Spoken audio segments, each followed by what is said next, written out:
Sherlock Holmes, The Rediscovered Railway Mysteries and Other Stories, by John Taylor. Read by Benedict Cumberbatch.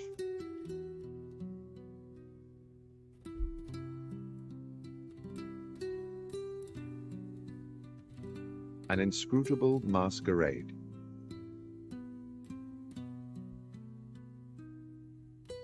In a drawer in the bureau of an upstairs room of my current home, there is a locked cedarwood box which I inherited as a youth from my grandfather. This is, one might say, my box of secrets. When I was young, it contained the treasures of boyhood, a catapult, a lump of beeswax, the carapace of a crab. For many years since, it has been the repository of an archive, admittedly a ragged and disordered archive, a collection of notes and scribblings concerning some of the many cases of my lifelong friend, the consulting detective Sherlock Holmes, which, for one reason or another, I never took the trouble to write into proper reports.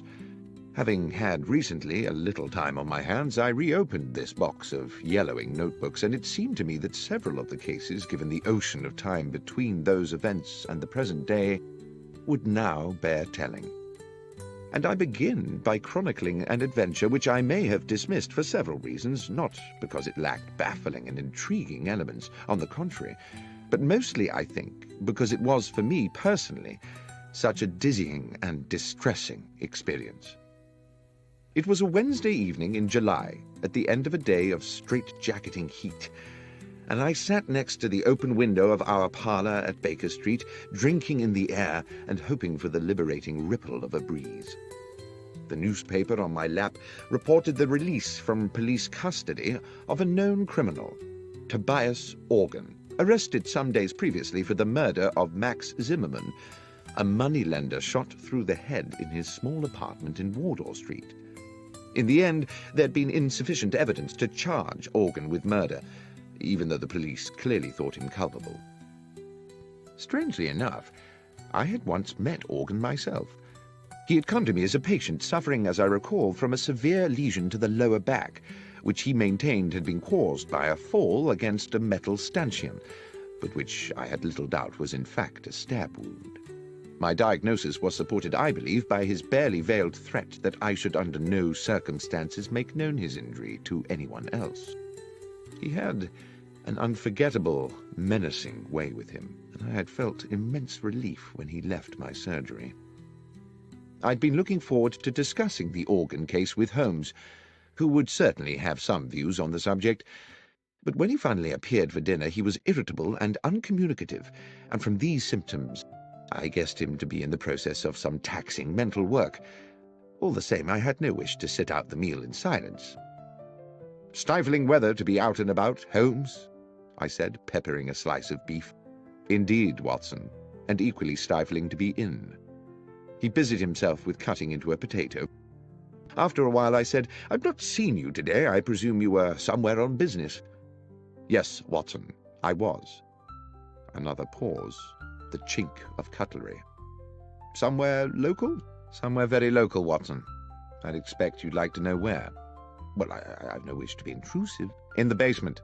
I've been all day in the basement of our house, and since your desire not to be intrusive is clearly struggling against your overwhelming curiosity to know, I will tell you why I was there." And he paused and smiled, in the full confidence that you will not breathe a word to a soul about it. "Why, Holmes, of course not, and on the understanding that if I do tell you, you will not be able to leave this house until my work is complete." "What?" I put down, almost dropped, my knife and fork. "You don't mean not leave at all?" "That's precisely what I mean. So it may be that you would prefer to forego my secret rather than consent to becoming a prisoner here for what might be several days." Hopelessly intrigued, I gave no thought to the discomfort of being shut indoors in this sultry heat, no thought to the boredom, not even any thought to the fact that I had appointments in my diary. "I am prepared to abide by your request, Holmes." He stood up from the table, his meal unfinished, and went across to the hearth to retrieve his pipe and tobacco pouch. As he filled his pipe and lit it, he sank into his armchair. "I believe you have been preoccupied with the case of Tobias Organ, Watson." Yes, it has been on my mind. How? You twice left the newspaper open at that page. The moneylender Zimmerman, a legitimate businessman with a wife and young children, was murdered with an army rifle. The police have many reasons for believing Tobias Organ to be guilty of the crime, and one of these is that he owns an army rifle. Organ, of course, denies that his firearm is the murder weapon. Well, yes, I said, one would expect he would. But suppose, said Holmes, suppose there was a science which could with certainty tie a bullet to the gun which fired it. Well, that would be marvelous, I said. But there isn't, is there? Well, Watson, let us say that such a science is seminal. It is exactly this problem which I am wrestling with at present in the basement of the house. I've set up a laboratory of sorts down there where I can conduct some experiments. Progress is promising, and if the results are as I expect, they will certainly send Tobias Organ to the gallows. But Organ is an utterly ruthless villain, undoubtedly guilty of a number of murders, but devious enough always to palm them off on others. If he were to gain even an inkling of my work, we would be in the utmost danger. I can see that you would be in danger, Holmes, but how might I be? As I say, Watson, Organ is ruthless. To get at any enemy, his favorite trick is to abduct someone close to his adversary, often with, I'm afraid, horrific consequences. You know too much now, and since I'm not prepared to put you at risk in that way, I fear you must sit it out in these apartments. You must not answer the door, you must stay away from the windows, no visitors. You must lead the life of a prisoner until such time as this matter is settled. Well, I said, it might be good for me. I have a medical paper to write, and the period of confinement might induce me to keep my nose to my studies. Excellent, Watson. I'm sure your sacrifice will not be in vain. I really did not see myself sacrificing very much at all. I spent the evening cancelling all appointments of the following week, and went to bed rather looking forward to a few days of fruitful incarceration. The morning found me in a hopeful mood in what appeared to be an empty house. Holmes, I presumed, had already descended to his basement laboratory. Our landlady, Mrs. Hudson, had left me a pleasant, cold breakfast, an indication that she herself had had to leave the house early. The day, while already warm and bright, had not yet begun to turn oppressive. The clock over the hearth ticked slowly as I settled down to my books, experiencing for the first time since my student years some of the quiet ecstasy of study. By midday, the room had become hot. My concentration meandered, and thirst plagued me. I wandered downstairs to Mrs. Hudson's apartment and found her still absent, so I proceeded down to the basement to ask Holmes whether he knew what arrangements had been made for lunch. The door to the basement was shut, and when I tried the handle, I found it to be locked. From within, I could hear the occasional crack of what sounded like a gun being fired, and the grind of metal on metal like ball bearings rolling round an iron bowl. "Holmes, are you there? Watson, what are you doing here?" "I'm in the process of an investigation." "Indeed?" "Yes, I'm trying to find out what's happening about luncheon." "You'll have to prepare something for yourself," he called back. "I'm afraid I've sent Mrs. Hudson away. I cannot risk the lives of innocent people. And Watson, be so good as to keep away from the basement. Confine yourself to our own rooms and to the kitchen. There's a good fellow." "Very well, Holmes, but—" "Yes?" "I really would very much like a newspaper." "I'm afraid you must do without. Neither of us can take the chance of leaving here until this business is complete. Now, please, let me get on." I trundled to the kitchen. I managed to find myself some bread and cheese, which I took back upstairs. Our rooms were now very hot, and since I was forbidden to sit near the window, I ate my luncheon over my books, dropping crumbs into the creases of Gray's Anatomy and beginning to feel restless. After lunch, I managed to force myself to a little more work, but by 3 o'clock had fallen asleep in the armchair. I woke to hear the sounds of evening traffic moving along Baker Street. I listened with something like envy to the busy hubbub of those who were free to come and go, who had families to return to, and simple feasts awaiting them at convivial tables. My lot seemed bleak by comparison. Holmes did not emerge from his infernal basement, and Mrs. Hudson did not appear with an evening meal. I cannot recall how the rest of the evening passed. The heat absorbed during the day by London's pavements now radiated back to thicken the evening air. The world outside, of which I had no news, became gradually silent, and I, hungry and disconsolate, went finally to bed. The next morning, after a makeshift breakfast, I got down to some work, and was well into the argument of the paper I was writing, when I began to realize that the room was again beginning to become airless and oven-like. Determined not to succumb to lethargy as I had the previous afternoon, I decided that despite Holmes's strict embargo on going near the window, I simply must have some air. As I raised the sash, I saw a cab approaching along Baker Street and stopping directly beneath the window. The passenger who stepped out was Nicholas Cartwright, an old university friend now writing for the Times. I hadn't seen him for a couple of months, and he seemed about to pay a surprise visit. Desperate as I was for company, I could not forget the promise I had made to Holmes to admit no visitors. The doorbell rang. My first idea was to wait for Cartwright to give up and go away, but there quickly came a second ring, and with it a call from the street through the now open window. "Watson?" A note of anxiety in his voice, suggesting that all was not well. Cartwright was a good friend. I did not see how I could linger there pretending to be deaf when he might be in need of my help. I dashed down the stairs and opened the front door. "Watson, so pleased to have found you." The statement immediately struck me as odd, as did Cartwright's whole demeanor, but mindful of the proximity of Holmes in his makeshift laboratory, I whispered, "Look, old chap, odd things are going on. Come up, as quietly as you can. I'll explain there." A sudden sharp crack issued from the depths of the house, and I hoped that, preoccupied as he was, Holmes would have no inkling of the presence of my visitor.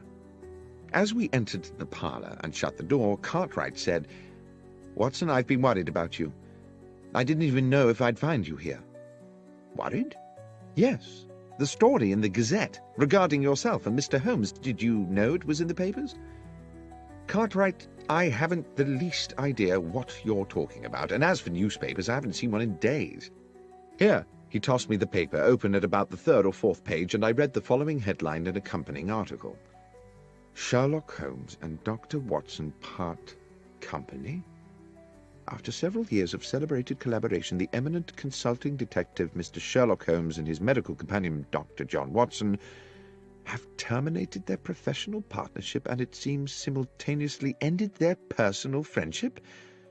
Mr. Holmes said that while he continued to hold Dr. Watson in high esteem and to regard him as a man of exceptional honor and professional competence, circumstances upon which he could not and would not elaborate had made it expedient for them to go their separate ways."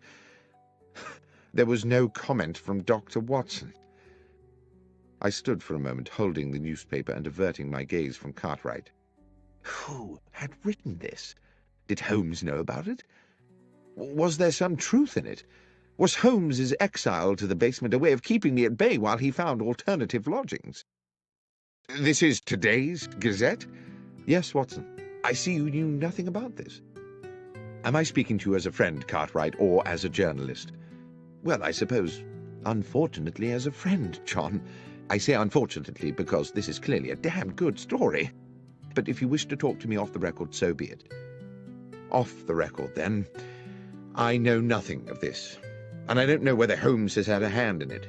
He's conducting some very secret business at present, and possibly it's connected to that. That's all I can tell you, I'm afraid." "One thing does baffle me," Cartwright said. "How did the Gazette get the story without us getting it too? Anyway, I won't make anything of this, John, until you give me the go-ahead. But I hope if there does turn out to be an exclusive—" "You'll be the one to get it," I said. "Thank you, Nicholas." I saw him down the stairs and closed the front door behind him, finding myself relieved that he had gone. I had no idea that I would be seeing him again soon under even more peculiar circumstances. But determined that now I must confront Holmes with this business, I knocked on the door of the basement. "Holmes?" A long silence. "Holmes? We must speak." "Not now, Watson."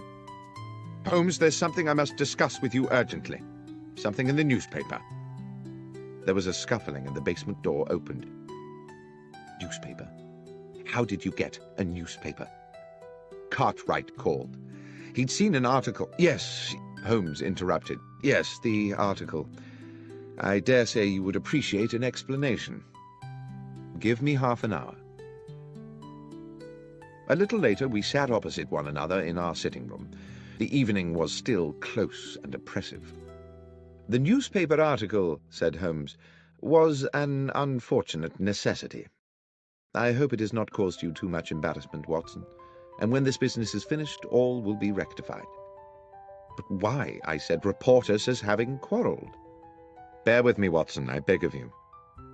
As you know, I have tried to keep my work here secret, but how certain can one be of that? The police are involved in these matters and are aware of my experiments, and who knows whether some junior or even senior member of the force is not in league with that utterly ruthless villain. Now, having been alerted to that newspaper report, might it not be the case that Tobias Organ would assume that you were no longer in London? At any rate, he would certainly be likely to assume you were no longer sharing these premises with me. You gave the story to the Gazette to protect me. Yes, Watson. That was my purpose. I just wish that you'd consulted me first. You were not supposed even to know about it, Watson. And if you had not had a visit from Cartwright, you would never have seen the article. It was unfortunate that he came when he did. It was the article that brought him. Yes, a miscalculation on my part. Now, it is late, work to do tomorrow, and I must insist on extracting from you another guarantee. What's that, Holmes? That you will not, under any circumstances, interrupt my work again. It's all very delicate, and a disturbance at an inopportune moment could ruin everything. Is that clear? Not under any circumstance. That night I lay awake in the muggy heat, the bedclothes pulled back, and grieved for what I calculated to be the death of my reputation. At least I imagined that's how the world would see it, or at least that portion of the world that reads the London Gazette. Holmes and Watson have parted company, but there is no comment from Watson, only a nobly worded valediction from the great detective. Such bitter thoughts polluted my restless waking and tormented my subsequent dreams. And added to all this, there lay a sense that things were still not clear, that something crucial remained unspoken. I woke early, but exhausted. Without going near the window, I took in what I could of the wakening day. The street was quiet. I dressed slowly and descended to the kitchen to find something to eat. The rattles and sharp cracks of Holmes's experiments had already come to life below in the basement, and I wondered whether he had even bothered to go to bed. I was making a pot of tea when the doorbell sounded. The noises from the cellar did not pause, so I assumed that Holmes had not heard the bell. I could see nothing of the front of the house from the kitchen, but after I had taken a few steps up into the lobby, it became clear by means of a side window that the visitor was once again Nicholas Cartwright. I went to the door and admitted him. Cartwright? What's going on, Watson? What do you mean? I mean, what game is being played here? Cartwright? I've no idea what you're referring to. You better come up. He was, I could tell, steaming with anger, though I had no idea what I could have done to arouse it. He would not sit. He stood with his arms behind his back, a man preparing to deliver an accusation. You told me you were inescapably confined to this house? Yes, Cartwright, and so I have been. This is the third day. Excluding yesterday night, you mean? No. I was here yesterday night, too, tossing and turning in my bed at the thought of my ruined reputation. Watson, see here. Yesterday you prevailed upon my friendship by confiding in me matters which, as a journalist, I considered more than worthy of publication. Had I known that you were deceiving me, Cartwright, you have my word, I was not deceiving you. I have not left this house since Monday afternoon. So you have a twin brother? No, I do not. Then please explain to me, who was the man outside the restaurant at Marylebone Station at 5 past midnight? I take it he resembled me. More than resembled. I do hope you're being truthful with me, Watson. I could see that his suspicions were not allayed. I even began to wonder whether my restless period of waking the previous night had itself been a dream, and whether I had been sleepwalking. Such things are possible, I know, and the heat, my fatigue, and the events of the last days had left me so baffled that in that moment of confusion I could not entirely rule it out. "What happened," he said, "was that I was walking through the station concourse when I spotted you by the wall of the restaurant, which by then was closed, talking to a man in a brown felt hat. I would have approached you, but when I caught your eye, you cut me as dead as if you didn't know me, and I assumed your conversation was of some importance. The more I thought about it, the more I thought it was a poor way to treat a good friend." Suddenly the fog in my brain gave way to an horrific clarity. I knew that I must rid myself of Cartwright at once. "Thank you for telling me this," I said.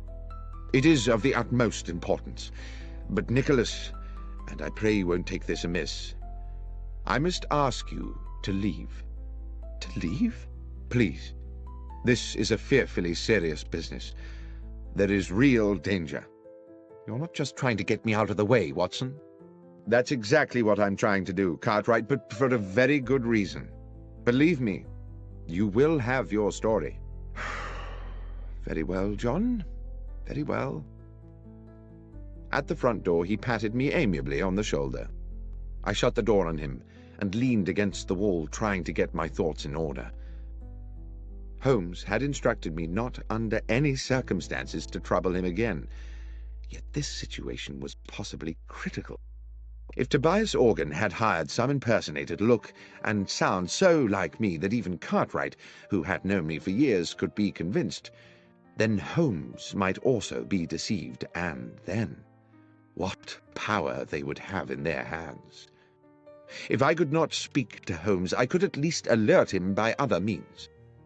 I ran up the stairs with the idea of writing a note which I could slip under the basement door.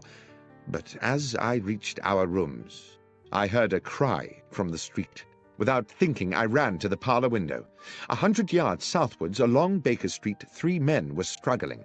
2 of them were bundling the 3rd man into a cab against his will. It was Cartwright.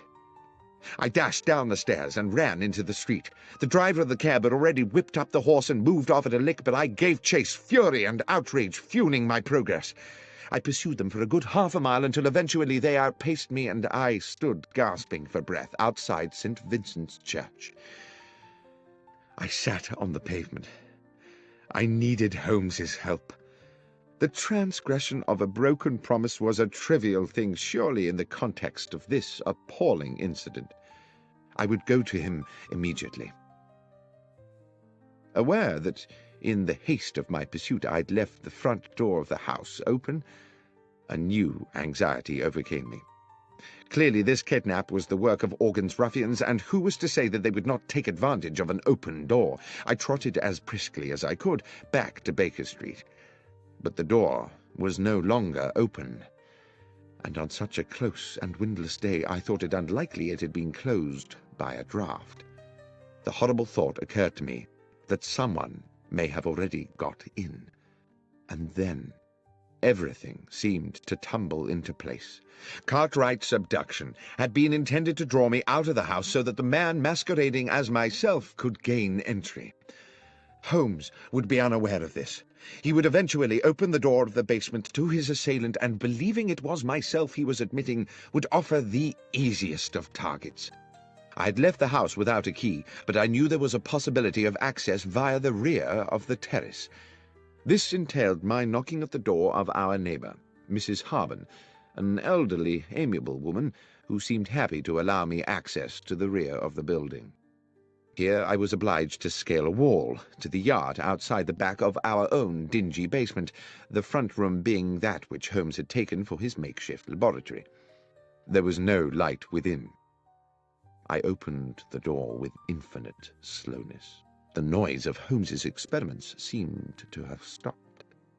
The door that connected this room to the front half of the basement was 6 or 7 short paces away, but it was too dark to see whether the bare floorboards were liable to move and groan when I trod upon them. I tested each step before lowering my weight, and moved with the floating motion of a rather overweight pantomime artist. 1, 2, 3. Then there was movement behind me. A hand was clamped across my mouth and an arm locked around my throat. The grip was expert. I could not breathe or move. The hot breath of my assailant in my ear whispered, "Doctor, do not cry out.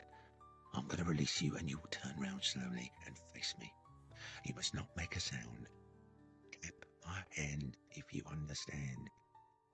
I reached up to the hand around my throat, and obediently I tapped it. The arm released me, and as quietly as I could, I took a deep draught of air, turning as I did so. "Lestrade!" "Shh! Yes, Doctor. Wasn't expecting you here. Or rather, in a sense I was, but since you are just about to arrive, I wasn't expecting you to come in the back way as well."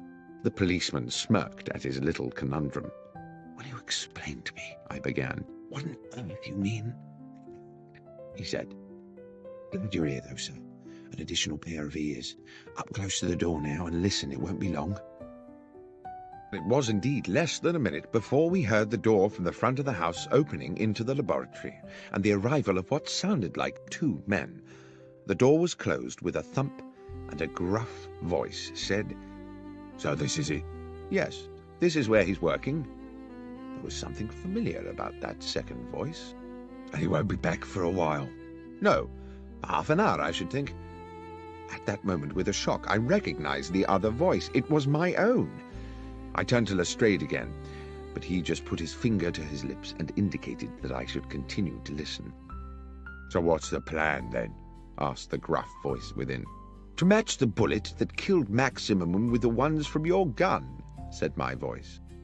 "The police know you killed him, but they need Holmes to provide them with evidence that will convince a jury. Evidently, I thought, the gruff character is Tobias Organ.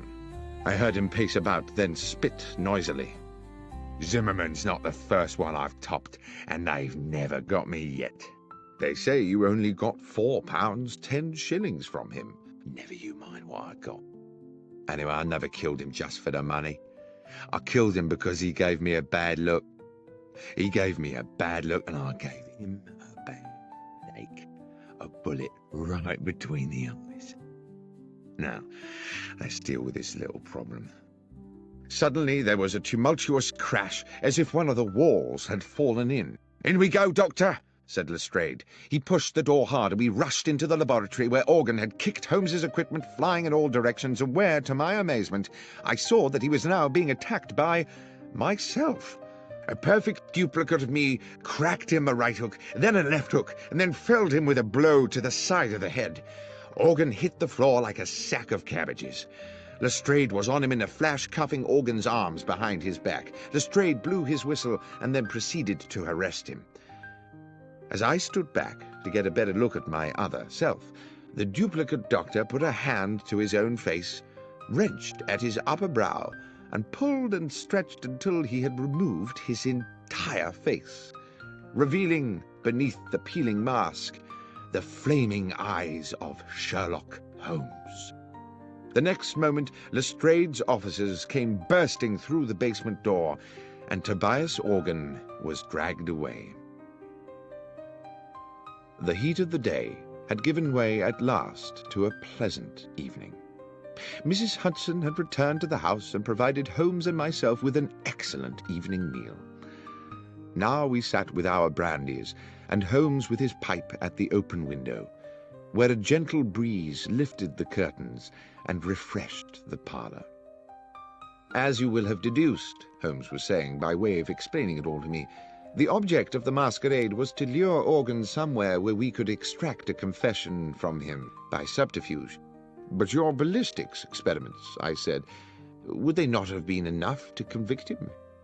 "It is a science only in the imagination," Holmes said.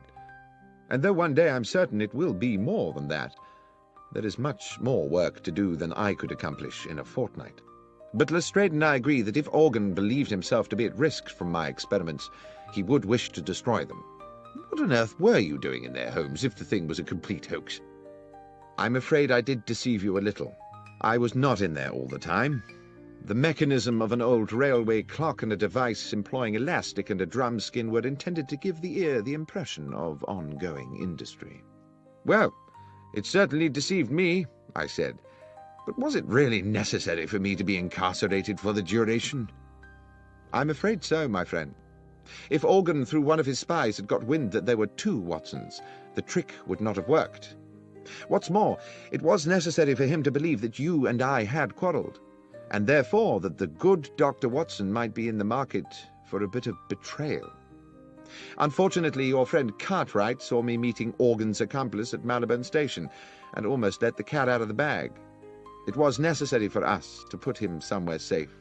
Lestrade's men kindly subjected him to a temporary and very comfortable period of kidnap. It was you who had him dragged away." "Yes. I had not calculated that you would follow him, of course, or that you would be locked out and find yourself clambering in through the back. But it turned out well. You will make an additional witness for the prosecution."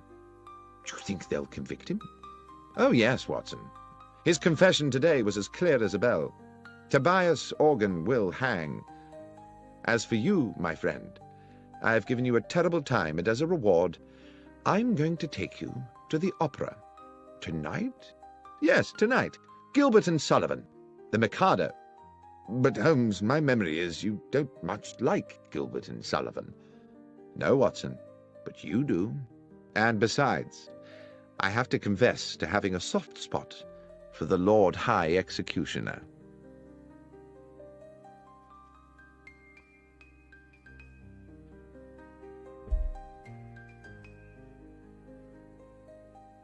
The Conundrum of Coach 13. On an October morning, when rain streamed from the black clouds that swept above our Baker Street lodgings, I found my friend Sherlock Holmes in a similarly overcast mood. He had not had a case in weeks, not at least what he called a decent case, and he had been huffing and puffing about the house for 2 days. It was with some relief to both of us, therefore, that we heard the slowing approach of a cab in the street outside, and both moved eagerly to the window. The hansom did indeed stop directly beside our door, and after a moment a large and finely dressed middle-aged gentleman emerged into the downpour, paid his fare, and rang our doorbell. Holmes was smiling. Now, what could make a rich American so distressed, Watson, that he would come pell-mell here to us from Paddington? "An American?" I said, drawn irresistibly, as usual, into Holmes's tantalizing games. "Certainly, and I think a formidable character." "And do you wish to tell me how you deduce all that, Holmes?" "I deduce his distress and his nationality from the fact that he just tried to pay the cabby in American dollars before recalling which pocket held his pounds sterling. As for his coming from Paddington, that was the easiest of all, for the driver of the hansom is Henry Brown. I'm surprised you do not recognize him, who always works from the Paddington rank. As ever, Watson, I apologize for the banality of these observations, but you did ask." By now there were footsteps on the stairs as Mrs. Hudson escorted the visitor to our apartment. While I inwardly delighted to note that my friend had returned to his amiable best in anticipation of a new challenge, I found myself praying that it would be a challenge worthy of his powers and his pent-up energies. No sooner had the door opened than the huge, rotund figure of our visitor, bright in a cream suit, burst into the room like an actor onto a stage, determined to establish his character instantly. "Mr. Holmes!" boomed the American voice as both his arms swept forward to grasp my right hand. "Benedict Masterson! What a great privilege to meet you." "Delighted. But I am Dr. John Watson," I replied. "This is Mr. Sherlock Holmes." With equally booming apologies, he bowed charmingly to me and turned to my friend. "Ah, yes. Now I see. Unmistakable. Unmistakable." The impression given was that he had found the first Sherlock Holmes of his acquaintance a little short of his expectations. "Mr. Holmes, I wish to ask you to act for me in a business both mysterious and distressing." "You had better sit down, Mr. Masterson," said Holmes, "and tell us everything." and having settled his cream-covered bulk into an armchair and accepted a cigar, on which he continued to puff anxiously as he spoke, the American told us his story. "I am a dealer in gold, gentlemen. Gold has been my life. My father owned small mines in Nevada, which gave us a comfortable living. In my turn, through judicious trading, I've made these assets yield a fortune. I came to London last week because your own Bank of England had made an order for a substantial quantity of gold bars to boost its reserves. The bullion was shipped into Bristol Harbor and transferred yesterday onto a chartered London train for transfer to the bank. I have been in London doing the paperwork, of which there is, let me assure you, no small amount. And I went to Paddington this morning to meet the consignment. The train was there, the gold was not." "I see," said Holmes. "Stolen?" "Undoubtedly. How much?" "We're talking 4 or 5 millions, Mr. Holmes. That's a large loss. Is the gold insured?" "Indeed it is, but you know insurance companies, Mr. Holmes. They are ever suspicious, and the circumstances of the gold's disappearance are, to say the least, rather strange." "The details, Mr. Masterson," said my friend, "if you please." "Well," continued Masterson, tapping a thick cylinder of ash into the ashtray, "I'd asked to commission an overnight train, and also insisted that it be discreet, not armored or escorted, or in any way having the appearance of a specially secured conveyance. I was offered the charter of a passenger train which returns empty from Bristol to London once a week, and which railwaymen jokingly call the Bad Luck Special. Not because anything has ever happened to it, but because it normally consists of 13 empty passenger coaches, as indeed it did on this occasion. I insisted that the gold be packed in steel containers, each locked with a unique key. You will appreciate that gold itself, gentlemen, is a weighty metal.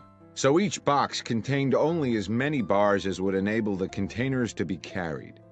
In order to prevent the possibility of them being removed from the moving train, I ensured that while they were small enough to go through the open carriage door, they were too large to pass through the windows, even with the windows slid down to their largest aperture. I then arranged for the doors of the bullion carriage to be locked from the outside so they could not be opened until the train reached London. The train was empty then, apart from the driver and fireman of the locomotive? No, Mr. Holmes. It is railway practice for all trains to have a guard. A practice I was very happy to comply with, since it meant my consignment would have an overseer throughout its journey, and to this end all the steel cases were loaded into the last coach of the train, coach 13, where the guard could keep a constant watch on them. The man employed for the job was a Mr. Lyons, Mr. John Lyons, a mature and trusted employee of the railway company. Here, strangely, Mr. Masterson stopped and smiled. I inquired whether he had ever worked on the French railways. Gare de Lyons, you see? Gare de Lyon? Holmes smiled politely and nodded. Forgive me, gentlemen, I could never resist a pun. To continue, the train left Bristol at 3 this morning, as scheduled. But when it arrived at Paddington at 6, the steel boxes of gold were gone. Mr. Holmes, this was an impossible robbery. The train stopped only once for a minute or so to take on water. Hardly time to unload a single box of bullion, let alone 100 of the darn things, weighing in at 150 pounds apiece. And the guard? Asked Holmes. Lyons claimed that he fell asleep somewhere into the journey and woke to find the bullion disappeared. He's being held at Paddington along with the driver and engineer, but all ardently protest their innocence. And with regard to other suspects, can you think of anyone in your organization who might feel inclined to take advantage of you? Masterson pinched his lips and looked embarrassed. Well, if I may confide something to you in the strictest confidence, my estranged wife, Laura, still has shares in the company.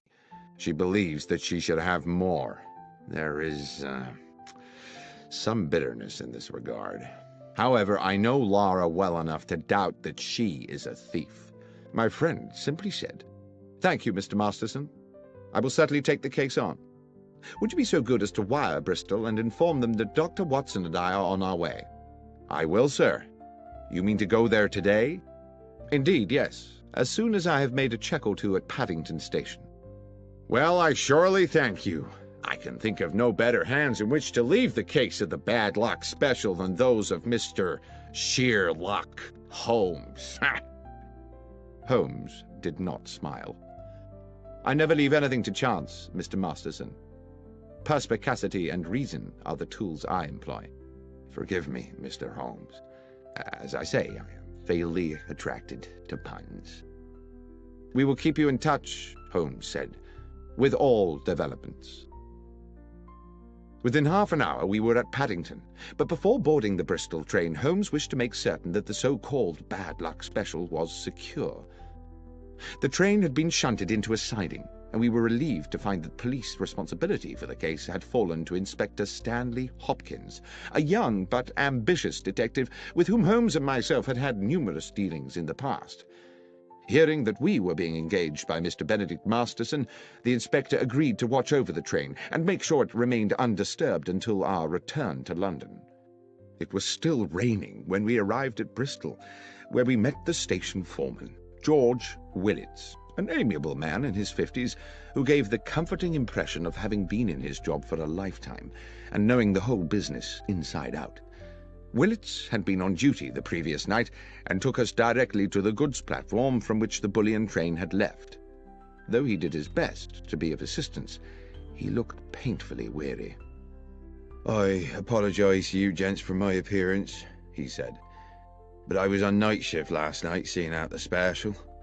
Was just about to go off when the message came from London about the theft, so I've not yet been home to bed." "We won't keep you long, Willits," Holmes said. "I understand you were here when the bullion boxes were being loaded." "I was, sir. I supervised them myself. Watched them being lifted into the guard's carriage at this very spot, before I sent the signal to bring in the rest of the train." "The guard's coach was not connected to the train while it was loaded?" "That's right, sir. The rest of the train was shunted out of the siding and coupled up just before she was due to leave." "And who brought her in?" "Tommy Marriott, the engineer, and his fireman, Pat McGlinchey." "Old hands?" "Not quite so much a fixture as myself, Mr. Holmes, but they've been around the best part of 10 years. They're sound men." "Good. Now, if you'll bear with me a little longer, Willits, I'd like to ask you a little more about the gold itself. How many men were involved in loading the carriage?" "Well, sir, it was quite some operation. Took 4 men to load each box, 2 inside the carriage, 2 outside. Damn heavy things, if you'll excuse me, sir. Over 100 weight apiece, and damn awkward squeezing them through them narrow doors. It was a hell of a job." "And how long would you say the whole business took?" "It was about midnight when they started, and about 2:15 by the time they finished, so almost 80 minutes. "And after it was loaded, was there any delay before departure?" "No, sir. The rest of the train, as I say, was reversed in from the siding. John Lyons, the guard, got aboard, and the door of the guard's coach was locked from without, sir, as per our instructions."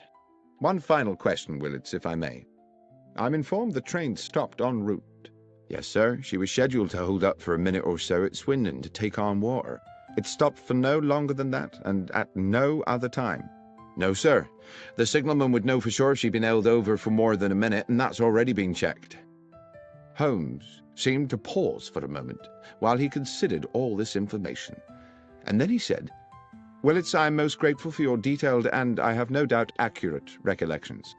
Now, if you will excuse us, Dr. Watson and I will take the next train back to London and leave you to go home and get some sleep." Inspector Hopkins was at Paddington when we arrived, and Holmes immediately requested that he arrange for us to speak to the railwayman who had commandeered the bad luck special on the previous night, Marriott and McGlinchey, the engineer and fireman, and the guard, Lyons. In a dark office of the railwayman's quarters, on one of the grimmer outer platforms of Paddington Station, The three men sat disconsolately on rickety wooden chairs. It occurred to me that they had by now been detained in this dismal place for several hours, and when Holmes and I were introduced to Lyons, he barely had the energy to nod to us. But he did speak, his words almost drowned in the muffler which half covered his mouth. "I dare say you think me a thief, Mr. Holmes, from what you'll have heard. I'm not, sir. But what I have done is derelict my duty, so maybe I deserve what's coming." "I want to assure you, Mr. Lyons," Holmes said, "that my intention here is to uncover the truth, and uncover it I will. If you are, as you say, innocent of any crime, you have nothing to fear from the law. But tell me how you think you failed in your duty." "Well, I were meant to keep me eye on the shipment, sir, weren't I? But I fell asleep. It's not something I make a habit of, but this time I did." "And woke to find the bullion gone?" "A nightmare, sir. I suppose I should have stopped the train with a pull cord, but I was in a bit of a daze." "How long do you think you slept?" "I thought about that, sir. I remember us passing through the White Horse Valley just before Swindon, and when I woke up, we were about 10 miles out of it and past the Lumsey Water Tower." Holmes looked towards the fireman McGlinchey, a plump man with rich black curls. "When you stopped to fill the tank, did you notice anything odd?" "No, sir. It was a dark night, and there were no lights there save the fire from the boiler. You couldn't see 20 feet beyond the train." Holmes turned back to Lyons. "I would like you to describe to me the events of yesterday evening." "Well, sir, I wasn't due to start my shift until 1 in the morning, so around about 12 I had a brown ale in the railwayman's canteen and collected some sandwiches and a can of tea for the journey." "Just tea and sandwiches?" "Yes, sir, and a piece of seed cake, if that's not too much detail." "There is no such thing as too much detail. Please continue with your story." "Well, at about 1:30 I made my way over to the goods platform. They just finished loading the bullion into the end carriage, and the other part of the train had been brought in and coupled up. A gentleman in a suit gave us final instructions. To the engineer and fireman Tommy and Pat here, he said the train was cleared to London, with just the one brief water stop, which was under no circumstances to take more than 3 minutes, and if there should be an emergency, they weren't to leave the cab. At that point, they locked me in with the gold, and at exactly 2 a.m. we were on our way. About a half hour after, I had me sandwiches and a few swigs of tea. It were a clear night, and I sat by one of the windows and watched the stars, contented with everything, sir. That's when I must have dozed, and, well, what happened after that, you know." "Thank you, Lyons," said Holmes. Then he turned to young Inspector Hopkins with a new fierce gleam in his eye. "If we may, Hopkins, I should now like to inspect the train." We made our way along the track to the engine sheds, and after checking the locomotive, searched through each of the 13 coaches, whose number I carefully counted myself, until we arrived at the last, the guard's coach, in which the gold had been transported. "Now I have been assured," Holmes said to Hopkins, "that the doors of this coach were locked from the outside for the duration of the journey." "Yes, Mr. Holmes." "Yet it was possible to move along the train through the coaches via the connecting doors?" "Yes." "And what of the other coaches?" "I checked them. Their outer doors were all locked too, but it would have been impossible anyway for the thieves to have moved the containers along the train to jettison them from another carriage. The boxes of gold were too big to pass through the connecting doors. All that had been carefully calculated." "But is it quite certain," I ventured, "that the boxes could not have been opened and the gold removed bar by bar?" "Quite certain," said Hopkins. "Not without the original keys. They were unique to each box." "Besides, Watson," said Holmes, "if the boxes had been opened here, then, with or without the gold, they would still surely be here now. Speaking of which, Hopkins, the carriage is just as it was found when the doors were first opened this morning. As I said, Mr. Holmes, nothing's been touched." Holmes took an initial sweeping glance around the carriage interior, then stooped to pick something up from the floor. This brown paper, I presume the wrapping for the guard Lyons's sandwiches. "Yes." "This is can of tea?" "Yes." "Curious that he had a can of tea?" No. Curious that a man under stress should be so painstakingly tidy. I don't understand, sir." "Never mind. What do you make of this, Hopkins?" Holmes had picked up from the corner a loop of scarlet fabric, silken and ruffled. "I don't know, Mr. Holmes. I was completely baffled by it. It seems to be a small decorative item of some sort from a lady's wardrobe." "A hair tie, I should think," I said. "How might it have got here?" "I don't know, Doctor, I'm sure. But I suppose it's theoretically possible that someone might have concealed herself in another carriage." Holmes had put the object to his nose. "There is a perfume to it," he said, "but faint, as though it had not been worn for some time." "Could it belong to the thief?" I asked tentatively. "Possibly," said Holmes, "though I think that might have been a thief too many." He stooped to replace the scarlet fabric on the floor of the carriage. "I think we are close to a conclusion, Watson." "Hopkins, I should like to talk to the guard lions again, and to the driver and his fireman. Please make sure that there is at least one other police officer present, and we must be sure to invite Mr. Benedict Masterson to our little denouement, since he's been kind enough to pay the fee for this investigation." By the time Masterson arrived, the clock was approaching 9, and we sat in the old mess room bathed in dingy yellow gaslight. The rain rattled ceaselessly on the roof and windows, and, when we were all assembled, the 3 weary railwaymen, along with Benedict Masterson, Inspector Hopkins, a junior officer, and Holmes and myself, the gathering became hushed and expectant. Masterson said, "Well, this has certainly been a baffling business, Mr. Holmes. But I assume we're here because you've picked up some clues along the way. You are certainly a man equal to his reputation, sir. The inspector mentioned a red silk trinket of some sort." "Yes," Holmes said. He produced the item from his pocket. "This piece of perfumed fabric. The clear message is that someone was concealed in the carriage with the bullion." "I see. And moreover," I put in, "that the concealed person was probably female." Masterson appeared a little shaken. "Female, you say? Oh, dear." "If I may," said Holmes, "we will return to that later.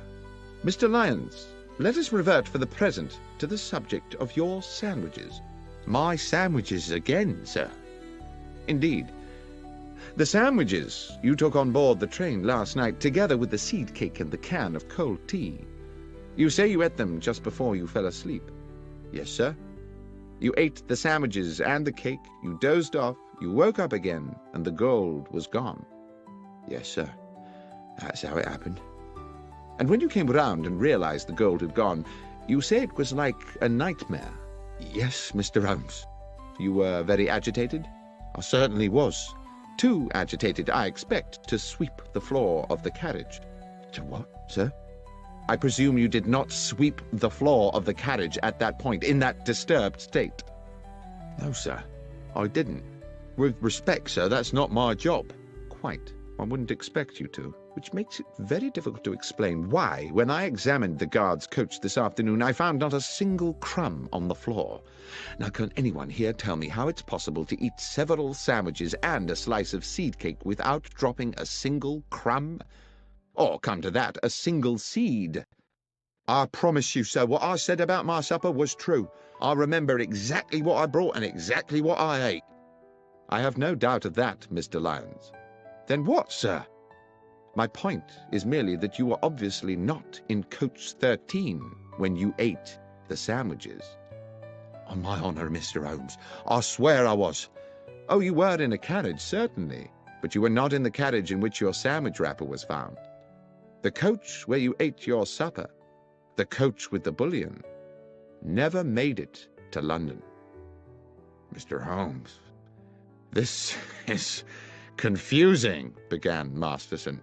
Holmes interrupted. "On the contrary, Mr. Masterson, it's very clear. The coach containing the gold was uncoupled from the train when it stopped for water, run into a siding by those awaiting it, and unloaded of its cargo at their leisure during the night.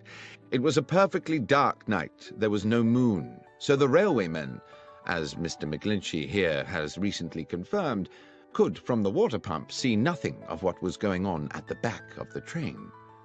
"But, Mr. Holmes," said Inspector Hopkins, "the Bad Luck Special has 13 coaches. Everyone knows that. And you will no doubt yourself have noted that we passed through exactly 13 coaches in our inspection of the train this afternoon." "Oh, it has 13 coaches now, of course, Inspector," Holmes said. "And it only struck me after we had left Bristol and its pleasant station master Willits that he had described to us in detail his whole engagement with the loading of the gold and the departure of the train without once mentioning that he'd counted the coaches before the train left. The fact is, he didn't count them. He didn't think he needed to. The Bad Luck Special had always consisted of 13 coaches. He wasn't to know that your accomplices at Bristol had added an additional coach to the train before it was attached to the coach carrying the boxes. A coach with its seats stripped out to make it practically identical to the bullion car. On that one night, the Bad Luck Special had not 13, but 14 carriages. When the train stopped to acquire water, it simultaneously shed a coach, and it very nearly, he continued, turning back to Lyons, shed a guard, too. You're a very fortunate man, Lyons." "I don't feel fortunate, sir." "Your good fortune is that you are still alive, and that in turn is because you were fortunate enough to fall asleep. Imagine if you had not. The train stops. The thieves uncouple the rear coach with yourself inside it. As soon as you see them, you become a risk to them. There's no telling what they might have done. What I believe actually happened was that as they were releasing the carriage from the train, someone noticed that you were asleep inside. They took the opportunity to move you into the next coach, along with your tea can and sandwich wrappings. You may be thankful you did not wake at that moment." Masterson wore an expression of amazement. "I am full of admiration, Mr. Holmes. But at the same time, I feel somewhat desolated. This clearly means that someone in my organization has betrayed me." "Which brings me back to the ring of scarlet silk discovered in the carriage. Certainly an intriguing adornment to the problem," said Holmes. "It could indeed signify the presence of a woman." "But there is the mystery," I said, "of how she got there or what she might have done." "I think, however," said Holmes, "that is a mystery with a simple solution." At this point, Masterson appeared rather tragically stricken. "You're thinking—" "Yes," said Holmes. "You're thinking that my estranged wife, Laura— Dear God, that foolish woman—" "Oh, come along, Mr. Masterson. You know full well your wife had nothing to do with it. There was no one aboard the train save the 3 men here, driver, engineer, and guard, and none of them had anything to do with the robbery." The 3 railwaymen looked at one another as though they had suddenly had revealed to them their entitlement to a joint fortune. "As for the thieves," said Holmes, "they are to be located somewhere nursing a hoard of bullion, apart, of course, from their paymaster, who is sitting here with us. Is that not so, Mr. Masterson?" Masterson blustered and steamed. He was outraged. This was absurd. "How dare you, sir? What evidence have you for such an outrageous suggestion?" "I had misgivings from the beginning. I could not understand why you came to me so quickly after the theft had been discovered when you had so much else to deal with. I see now that you were at pains to demonstrate to the insurance company that you were doing all in your power to recover the bullion because, of course, if you could have both the gold and the insurance money, you would have considerably augmented your fortune. But worse still, what your partners in crime would have done to Mr. Lyons, had he not had the good sense to fall asleep on the job, hardly bears thinking about. You were prepared not just to steal, but to be an accessory to murder."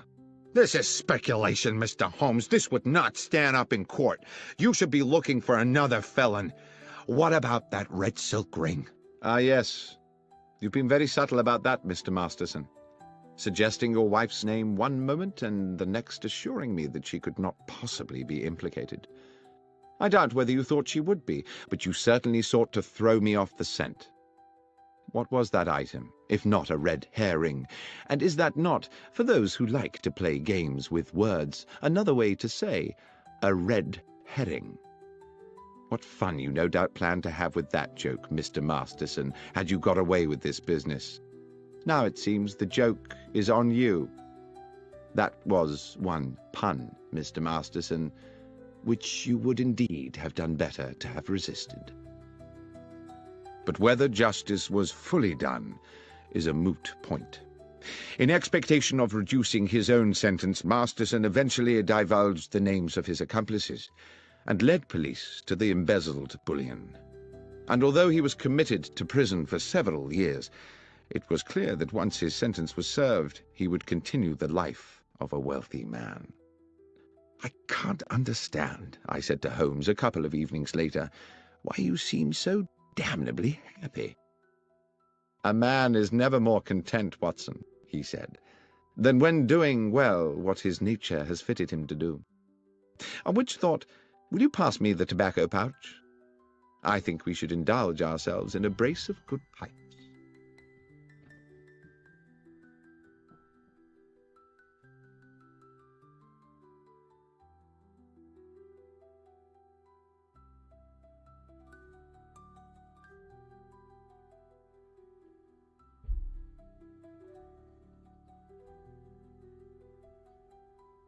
The Trinity Vicarage, Larceny.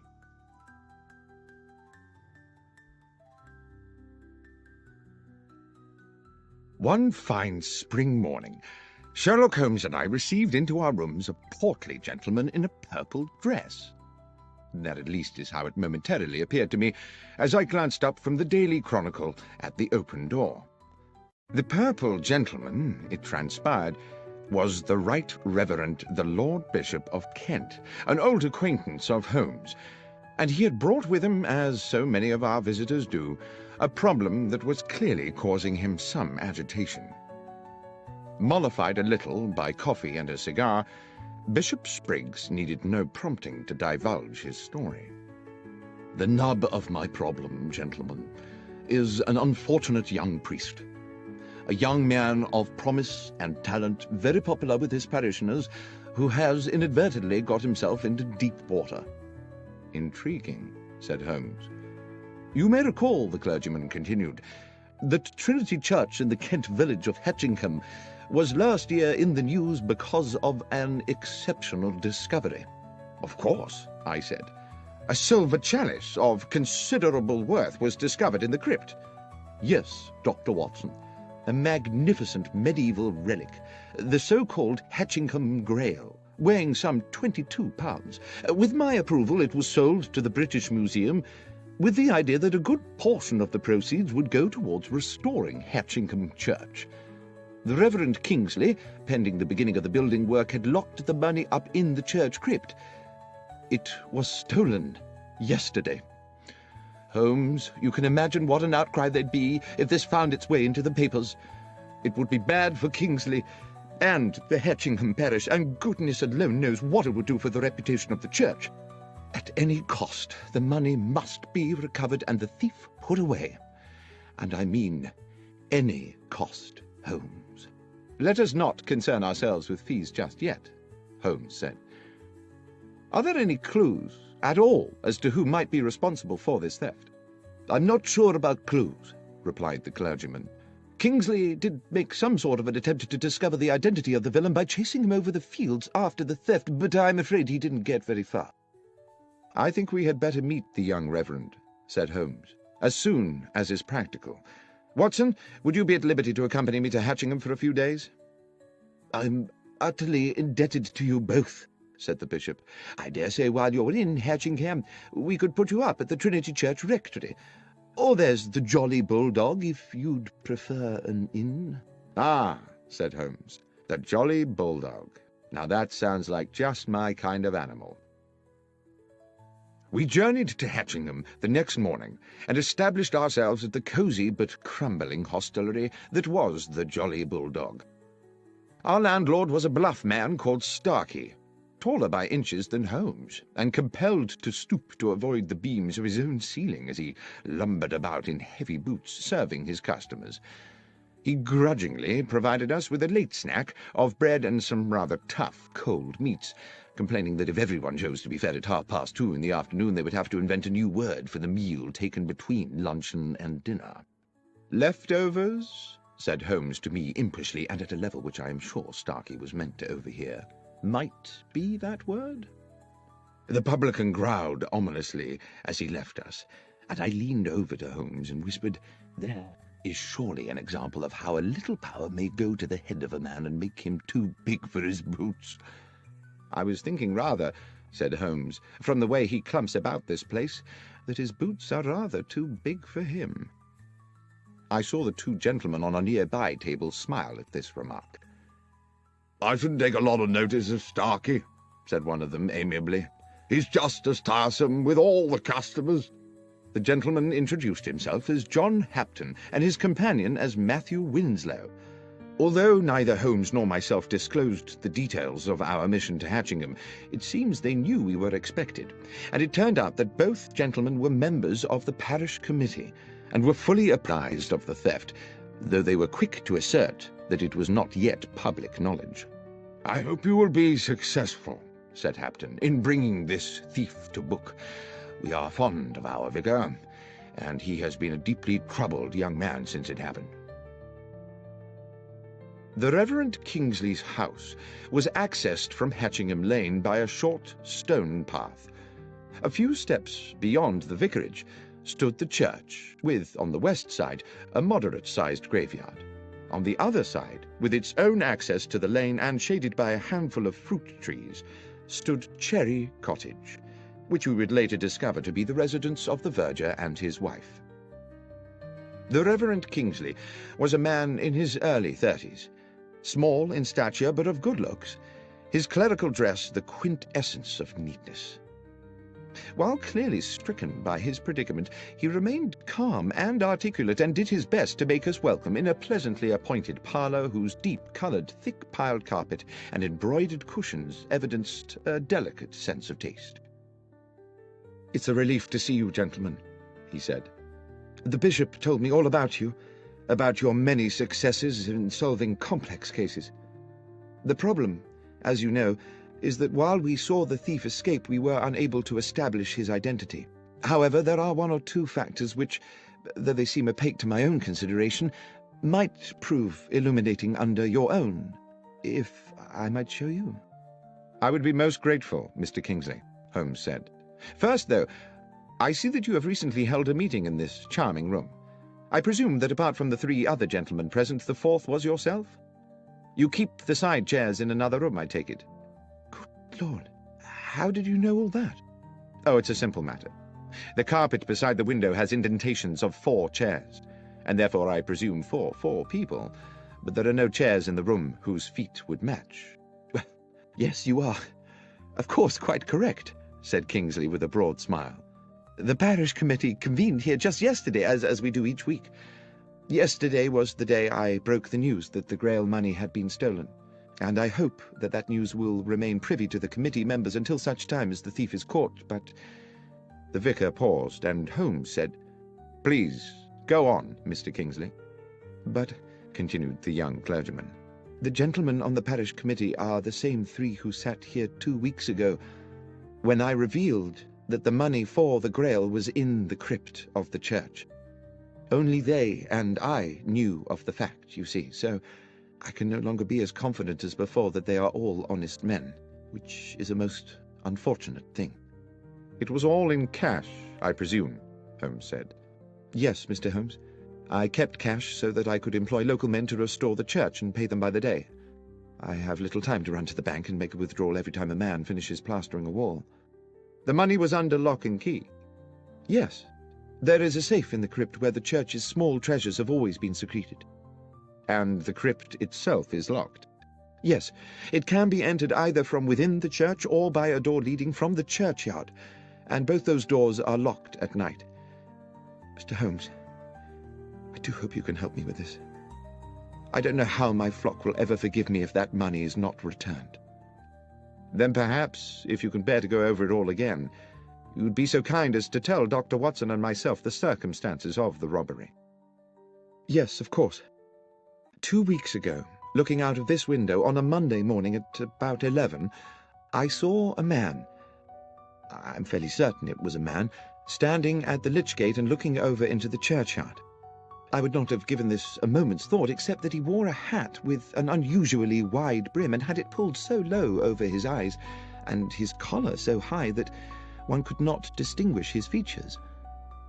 As I say, I cannot even be certain it was not a woman, except for his way of moving. I watched him for a good 10 minutes before he turned and strode back along the lane towards the village. That same afternoon, this time from an upstairs window, I saw him again, but now further along the lane, standing under a tree and once again seeming to study the church and its grounds. His contrived anonymity naturally put me on my guard. In the evening after those first 2 sightings, I was sitting in that very chair, Dr. Watson, which you are currently occupying, when a thought hit me like a bolt of lightning, a thought which you no doubt will be surprised had not occurred to me earlier, that this stranger might have designs on the money in the crypt. After this alarming epiphany, I spoke to my verger, Sam Manners, and his wife, May, who keep house for me. They live in Cherry Cottage, which, as you will have seen, stands on the lane beside the church's lich gate. There's a short cut from their back door to this house, which they employ when they wish to see me. I mention that because, as I think you will agree, it bears upon the matter. I asked them to report to me if this sinister figure, or anyone else unknown to them, appeared in the vicinity of the church. And indeed, it seems as if the man in that hat had begun to watch my whereabouts, because first May Manners, then her husband, reported to me that they had indeed seen the man in the hat. I began to feel that an attempt on the money was imminent. I resolved then to remain in the vicarage or the church grounds until I was certain that the threat had passed. I instructed Mr. and Mrs. Manners that if they saw the stranger again, they were to take the short cut to my house and inform me immediately, but they were under no circumstances to approach him. And now we come to the day of the theft. Sam Manners was whitewashing the walls of the church. At this point, Holmes stood up. "I think it would be as well, Mr. Kingsley, to acquaint ourselves with the geography of the church and its grounds. Might we continue outside?" A rapturous afternoon of sunshine and birdsong greeted us as we left the vicarage and walked out into the churchyard, where the Reverend Kingsley commenced our guided tour. I immediately began to locate us on a mental map of Hatchingham village and its surrounding areas, a practice I learned in my military days and which has served me well in civilian life. I could see in my mind the large oblong of farmland, about 2 miles across, with Hatchingham village and the church almost at opposite corners. This substantial area of land was surrounded on all 4 sides by public roads. Mr. Kingsley took us through the grounds on a grassy path which ran along the side of the church up against the gravestones of the churchyard. "This is the wall of the church Sam Manners was painting that morning," said the vicar. "He worked for a couple of hours, and at 12 o'clock I sent him off to his cottage for his regular midday meal. I went back into the vicarage and took up a book. After about 20 minutes there was a knock at the back door. Mrs. Manners was in a frantic state. She and Sam had just seen the man in the white-brimmed hat going into the churchyard. I told her to return immediately and to tell Sam to meet me here at the crypt door, and I came here directly to find myself staring at a spectacular mess." He pointed to a flight of 4 steps just off the path, leading to a door low down in the half-painted church wall. "The door to the crypt," he said, "from which the thief must have made his exit, and not expecting to encounter a paint bucket, presumably kicked it flying in his haste to escape." A residual expanse of powdery white, still damp in places, stained the flagstones at the bottom of the steps. "Sam was with me within seconds," continued the vicar. "We could see nobody, but we soon guessed which way he'd gone.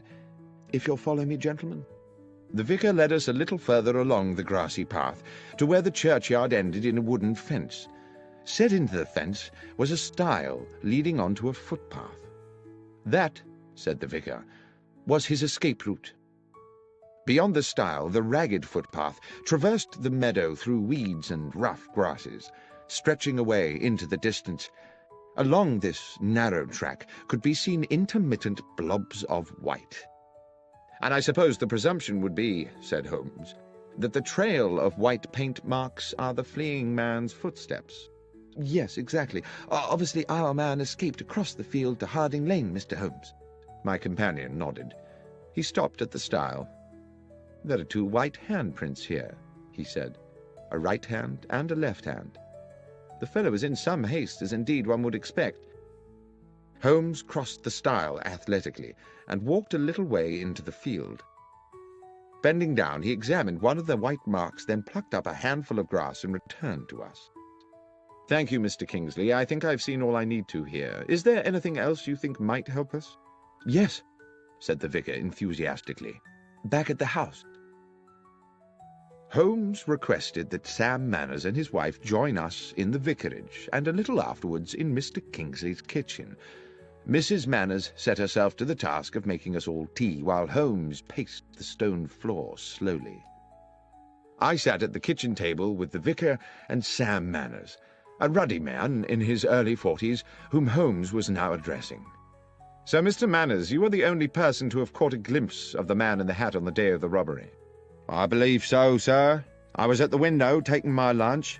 I saw this feller in the big hat looking up and down the lane a few times as if to check all was clear, then enter the churchyard. Straight away I said to Mrs. Manners to go by the back door and tell the vicar."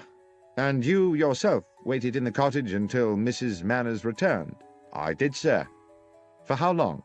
"Not more than 2 minutes. She told me the vicar wanted me to meet him out by the church. I dashed right out." "And found the Reverend Kingsley waiting for you?" "Yes, sir, and the door to the crypt wide open and whitewash everywhere." The crypt door had been locked before you went to lunch?" "Oh, yes, Mr. Holmes, it always was." "And that was when you noticed the trail of paint?" "Exactly, sir, and set off to follow it. You must have only been a short way behind the thief." "Must have been, sir, but he moved like the wind. We was across that meadow in less than 5 minutes. It's good 4 furlongs and never caught up to him. But what we found at the opposite side clinched it." Here Mr. Kingsley interrupted. "Sam means this," he said, and produced from a drawer a wide-brimmed black velvet hat, inexpensively made and in shape rather resembling the sort of thing one sees worn by picadors in pictures of bullfights. Holmes took the hat and turned it around in his hands. "It was me found it, sir," said Manners. "I was running a bit ahead of the Reverend, hoping to catch up with our thief, and as soon as I was over the stile I saw it in the grass by the road, just where I suppose it had fallen from his head." "Well," said Holmes, "while I cannot see yet how that will help us, with your permission I shall take it away with me." "Of course," said the vicar. "We'll leave you then, but by way of that path across the fields. I'd rather like to follow the route taken by our escaping felon." And so it was that we made our farewells and set out from the churchyard across the wide meadow towards Harding Lane. Although it had been a week since the church thief had fled, there remained a clear trail of white footprints across the entire width of the field. The path ended at another stile, which gave onto the shaded narrowness of Harding Lane. We calculated that to return to Hatchingham village we could go in either direction around the perimeter of the meadow. We took the route west along the Pincham Road rather than going east and back via the church. As we walked, my companion looked repeatedly this way and that, into the fields at the roadside, the patches of scrubland, and the bushes and trees. "If you note anything, you must let me know, Watson." And I agreed that I would. But the fields lay bright and innocent in the late afternoon air, and the trees were populated only by birds jubilantly enjoying the sunshine. Then, as we crossed a bridge over a gurgling stream, Holmes stopped halfway. "There's something there. Do you see?" He pointed to the bank of the stream, above which a hawthorn overhung the rushing water. "Something in that bush. A pair of somethings, unless I'm mistaken." We clambered over the balustrade of the little bridge and dropped onto the bankside. The hawthorn was thick, and even at close quarters my eyes were at pains to penetrate into its depths. Holmes, using a fallen branch the thickness of his arm, smashed his way into the bush. His soft cry of triumph told me he had found something, and he reached in and retrieved in one hand a large pair of leather boots. "What do you think, Watson? Is this or is this not the footwear of our thief?" "They're certainly large. Those of a very big man, I should say. And there are white marks on the soles. Should we see how they fit those prints on the church meadow?" "I think we can assume that much, Watson. But what would induce the villain to jettison his boots here?" "Perhaps," I said, "he thought he was still being chased, and knew that if he were caught wearing them he would be recognized straight away." "Equally suspicious if he'd been found with no boots at all," said Holmes, "though I suppose he may have carried a spare pair of shoes with him. Watson, it is fairly clear to me the thief is a local man. Why, unless he feared to be recognized, would he indulge in such an elaborate disguise? Let us go back to the Jolly Bulldog. That, after all, is where the locals like to congregate." In fact, on our return to the inn, we found John Hapton and Matthew Winslow, the parish committee men we had met earlier, having returned to, or perhaps never having left, the same table. As we sat down, Holmes placed beside him on the floorboards the pair of boots we had found in the hedgerow, causing the two gentlemen to look at them inquisitively. When Starkey, the landlord, arrived to serve us, the first thing he said was, "Your boots, gentlemen?" "Not ours," said Holmes. "We found them in a bush in Harding Lane." "Strange what some folks'll throw away," said the publican. "They looks in prime order to me." "Hardly been worn," Holmes replied, and then he asked, "Would these boots fit you, Mr. Starkey?" And seeing our companions on the nearby table watching, he added, "Or either of you, gentlemen?" "Not me, sir," Starkey replied, rather more amiably than I had expected. "I know my boots look weighty, but my feet ain't so big as you might think. It's just I'm subject to blisters." "But you find big boots help your blisters?" I asked, my experience of patients suffering with that condition telling me the opposite. "No, sir. To start the blisters, I need to put on 3 pairs of thick hose, so I always gets my boots well over my proper foot size." Then, rather sardonically, he said, "Thank you, though, for asking, sir." Mr. Hapton, on the next table, asked, "Do you mind me asking, sir, what's your interest in boots?" Holmes said, "It's an investigation we are conducting in which boots have, well, some scientific significance." Then to me he whispered, as our neighbor turned away with a disbelieving grimace, "It's as I thought, Watson. We have our culprit." "Starkey?" "No, not Starkey. One of these—" And I indicated with my thumb the 2 men from the parish committee. "No, Watson." "Who, then?" "These boots, Watson, do you observe nothing untoward about them?" "Not at all. They're practically new. They're of a large size. Apart from that, they are undistinguished." "On the contrary, my friend, I would say they were distinguished by a lack of paint." "I beg your pardon?" "I mean, Watson, that there are white marks on the soles, to be sure. But tell me, pray, how a man with his hands covered in whitewash could have unlaced and removed his boots without leaving marks on the laces?" "I don't know," I said, "but it would be a singular coincidence if someone completely innocent had jettisoned a pair of boots with paint on the soles." "There is no coincidence," Holmes said. "These boots were undoubtedly left here by the thief, but not in the way we were intended to believe." "Are you suggesting that you know who the thief is?" "The thief, Watson, is the Reverend Kingsley himself." "But how could it be, Holmes? There was no time for him to escape across that meadow and return to the vicarage in time to meet Sam Manners outside the church. How can a man chase himself across a meadow?" "As you know, Watson, we are due to meet the bishop this evening at Trinity Vicarage. So let us finish our meal. I will explain everything there." We had promised the bishop an interim meeting at the vicarage to advise him of our progress in the case, which no doubt the clergyman expected to be only moderate this soon after our previous meeting. But we had hardly settled to our sherry in Mr. Kingsley's comfortable parlour than Holmes declared dramatically, "You will no doubt be delighted to know, gentlemen, that Dr. Watson and I have solved the case."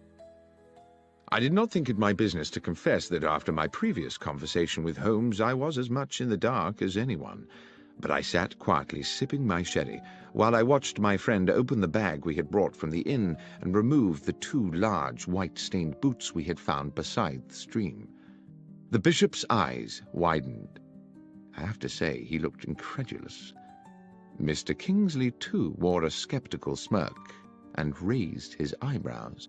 "Please tell us, Mr. Holmes, what you think you have found?" "Dr. Watson and I found these," Holmes explained, "in a bramble bush in Harding Lane. Big boots suggested we were seeking a big man, yet the footprints told us his stride was short. It was our landlord at the Jolly Bulldog who enabled me to understand the dichotomy. He is a man who buys bigger boots than his foot size in order to accommodate extra socks.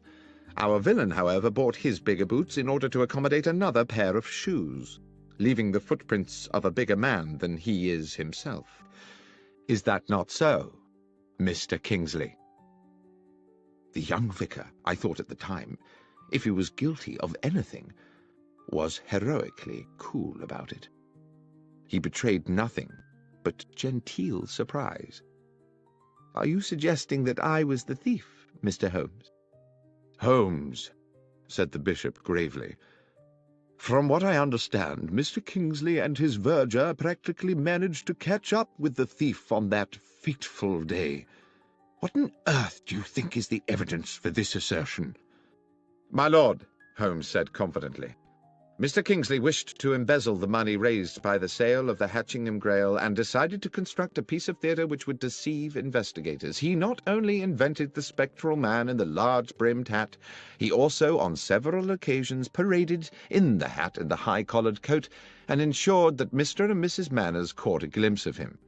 On the day of the theft, having sent Sam Manners to lunch, he came back here to the vicarage, assumed the disguise, showed himself at the cottage window where Manners was eating, and proceeded into the churchyard. Dashing back to the vicarage again, he slipped out of his cloak and hat and waited for Mrs. Manners' knock on the door. He told Mrs. Manners to summon her husband and rendezvoused with him outside the crypt door." "And then what?" said Mr. Kingsley, insolent with fury.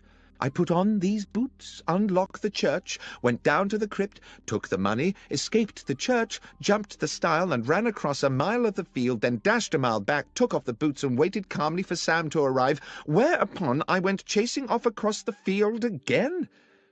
That would indeed have been ingenious.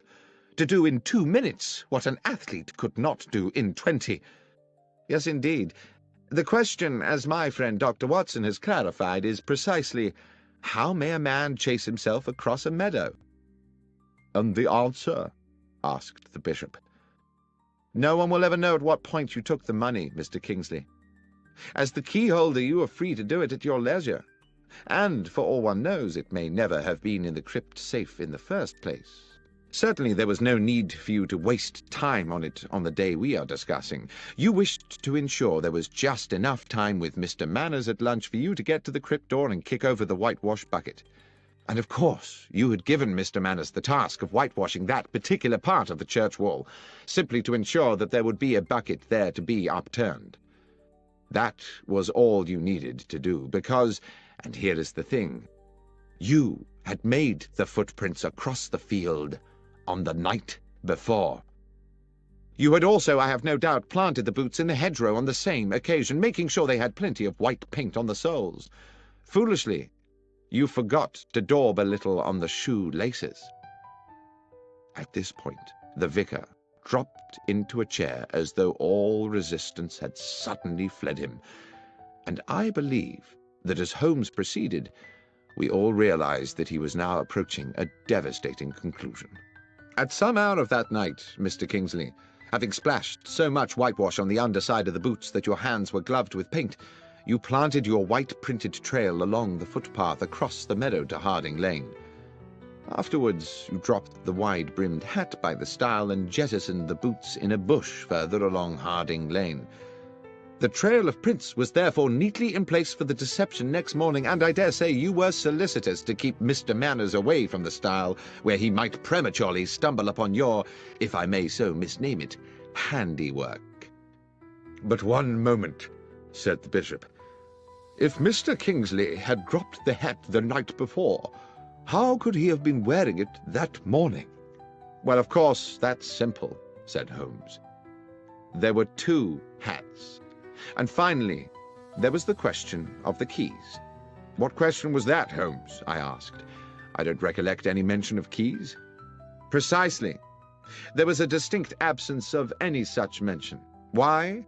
Because a key would have been needed to enter the crypt, and Mr. Kingsley thought it better not to raise the tricky matter of how such an intruder might have got hold of one." The pale face and slumped figure of Mr. Kingsley indicated his utter defeat. The bishop clearly needed no further convincing. "The money, Kingsley," he said. "Have you spent it?" The vicar looked bitter. "I'm a gambler, Bishop. And the truth is that over the years I have burdened myself with appalling debts. I started to use the church money bit by bit. I meant to return it one day when I had a big win, but money runs through my hands like water. There's little of it left." "Then it's a matter for the police," the bishop said. "And we must find a new vicar for Hatchingham. I fear that you, Mr. Kingsley, will for many years be the incumbent of a much dingier parish."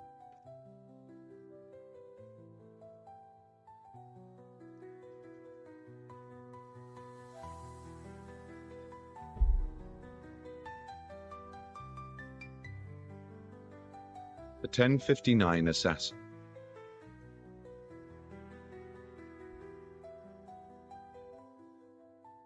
It is now well known that the investigations of my friend and companion Sherlock Holmes, which I have had the privilege to document over the years, represent only a small portion of his life's work. Many other cases have fallen into the obscure well of history. But nothing departs this world without leaving some trace or memory, and now and then an old story rears its head. So it was with the events of the Stovey murder.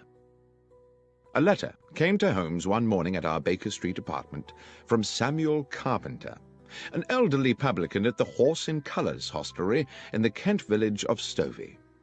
Several years previously, Samuel Carpenter had been a witness at the trial of Arthur Weeks, a local villain accused of intimidation, abduction, blackmail, and grievous bodily harm.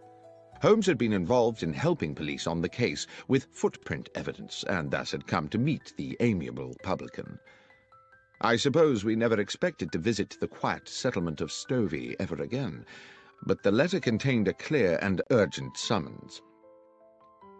"Dear Mr. Holmes, you did say when we made our farewells 4 years ago that if ever there should be a day when I had need of your assistance, I was to write to you immediately. I'm afraid, sir, that day has come. A terrible set of events has clouded my life, and I am quite at a loss. Arthur Weeks, that ruthless villain you helped put away, died in jail a few months ago. Ever since then, his son, Henry, has been making our lives a misery. I found my dog, Catcher, shot dead in the field, and twice a dead fox in our water tank. I started getting letters threatening to burn down the inn, telling me I should one day wait in vain for my wife to come home. Terrible things, but all written anonymous. Then he'd brazenly come and drink at the inn as innocent as you like. Well, last week, our son Jack told Weeks straight there, in front of all my customers, that he'd gone too far, and he'd better prepare himself for some serious consequences. I wish he had not done it. 2 days afterwards, Weeks was found shot through the head, and my Jack is now being arrested as a murderer. If there's anything you may be able to do, Mr. Holmes, please come immediately." I knew that Holmes had taken strongly to the publican, so it was hardly a surprise to me when he asked, as is his way, whether I had any pressing engagements over the next few days, and when I said no, instructed me to pack immediately an overnight bag. Within an hour, we were aboard a Kent-bound train. In Stovey village, we took rooms at the Horse in Colours. and as soon as we were settled in, sat with our landlord at a table in the bar, where a large fire battled the chill in the air. Holmes said, "Now, Mr. Carpenter, the first thing you must do if I am to help you is to answer my questions honestly and accurately." "That I will do, Mr. Holmes." "Your Jack made a threat to Henry Weeks here in this bar?" "Yes, sir." "And 2 days later, Weeks was found dead?" "Dead with a shot through his head, just outside the village where Nightingale Lane crosses the London railway line, and his horse tied up nearby." "And they came to arrest Jack when?" "That very night. But Jack wasn't here, of course." "Wasn't here?" "Jack couldn't have killed him, Mr. Holmes. Jack was already aboard the London train when Weeks was killed. He was off to buy himself a suit for his wedding. I took him to Stovey Station myself that evening to catch the 10:59. There weren't a moment when Jack left my sight. I watched him get on that train and waved him off as it left. But the police didn't seem to think that counts for anything. Soon as he got back here next day, they carted him off, and he's now under lock and key in Maidstone jail." "Well, Mr. Carpenter," said Holmes, "I accept unequivocally that what you are telling me is the truth. But my sense is that this is going to be a very convoluted business, and I must impress on you the need to be patient." When Carpenter had returned to serving his customers, I said quietly to Holmes, "Surely, if what the old chap says is true, the police have no case. Weeks must have had 100 enemies hungry for his blood, with far weaker alibis than Jack Carpenter." "Perhaps so," said Holmes, "but I fear the word of a father in defense of a son is unlikely to be regarded in court as compelling evidence, especially when the police have their minds made up in advance. Watson, I've a suspicion that things may get a lot more obscure before they become clearer. Let's make good use of the afternoon by acquainting ourselves with the details of Henry Weeks' unfortunate end." Our escort to the scene of the crime was a local policeman, Sergeant Berry, a man of stubborn practicality, whose uniform one suspected must have been artfully augmented to accommodate the spectacular rotundity of his belly. He clearly felt he had better things to do than to accompany a consulting detective to the scene of a crime when the culprit was already halfway to the gallows. Walking from Stovey village, we arrived at a spot about 30 yards from a level crossing where the main London railway line traversed Nightingale Lane. "Dark Crossing. Corpse found here," Sergeant Berry said bluntly. 6 feet from the fence. Victim's horse still tied to the fence. Cause of death, single bullet entering just here." He put a plump finger in the center of his brow. "Weapon?" "A gun," said the policeman insolently. "I am aware," said Holmes, clearly irritated, "that if a man is killed with a bullet, then the probable source of the missile is a firearm. What I want to know is whether the weapon has been found, or, if not, whether anyone has deduced the type of gun from the type of bullet." "No gun found," said Berry. "As for the bullet, far as I know, it's still at the end of a short tunnel into his skull." "And the horse?" "Oh, I don't think we can pin it on the horse, sir," the policeman said with a smirk. "Sergeant Berry," Holmes was threateningly patient, "are you able to assist me in this investigation, or would it be more convenient to you if I were to apply to my acquaintances at the yard to find me an alternative guide?" The policeman looked suddenly chastened. "Just my joke, Mr. Holmes. Yes, I can take you to the horse, sir, and to the body." We saw the horse first. It had been stabled with the police horses in a yard in the village, a tall brown stallion with rather frightened eyes. When young, it must have been a formidable creature. Now it looked ragged from a lifetime of hard riding. Holmes looked it over carefully. The animal was skittish, seemingly distressed, and tried to pull away when Holmes held its bridle to examine its head.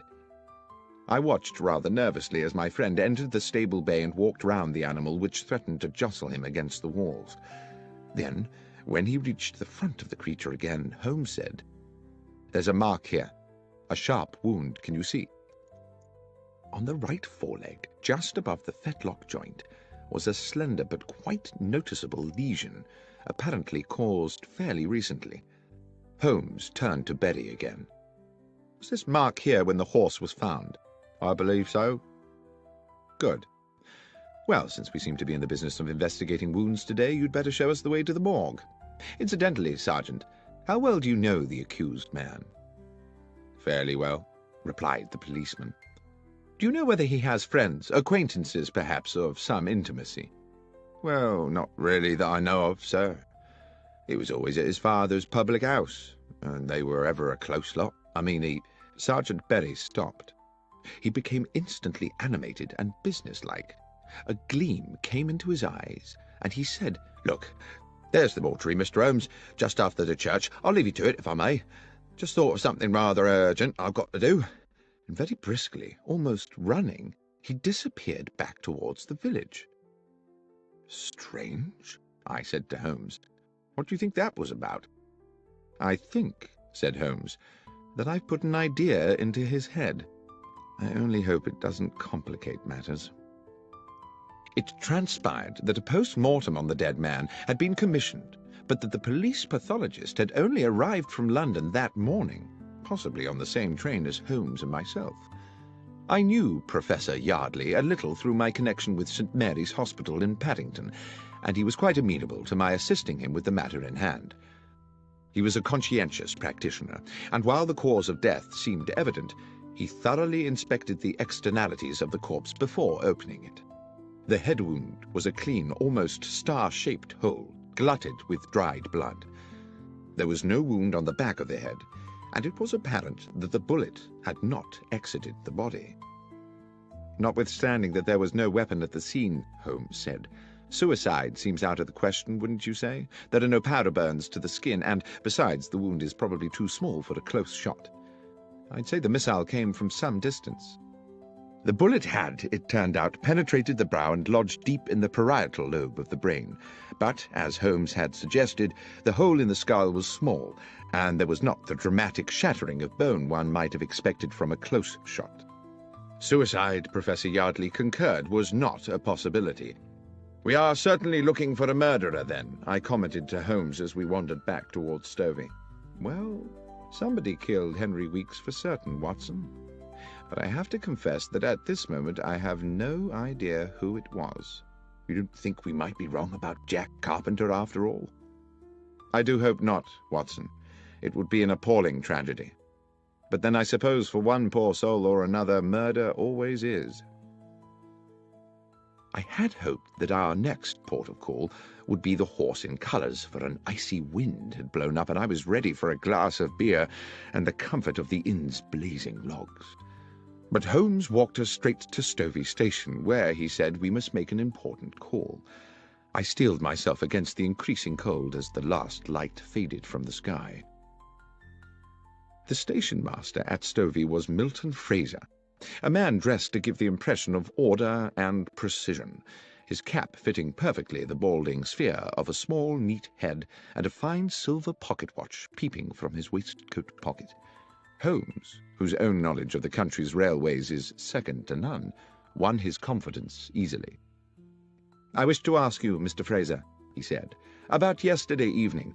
There is a late train to London, I believe." "The 10:59, sir." "It was on time?" "It was, as it generally is. Not much traffic on the tracks at that hour." "And do you recall whether any passengers boarded the train at Stovey?" "Of course I do, sir. Young Jack Carpenter." "Just him?" "Yes, sir. His father saw him aboard. I watched the train pull away myself." "And there is no way anyone could have left the train after that?" "Well, not here in the station, no. Not without my seeing him." "Not in the station?" "No."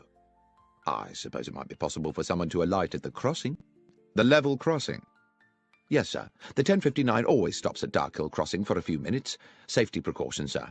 Thornley Bridge over the Stour is considered unsafe for two trains until they finish the repairs, so the 10:59 up train must wait until the 11:04 down has come through." "And this happens every night?" "Can't recollect when it last didn't, sir." "Lastly, Mr. Fraser, can you recall which part of the train Mr. Carpenter boarded?" "Second compartment of the third carriage, sir. I'm quite sure of that." "Thank you, Mr. Fraser. You've been more helpful than you know."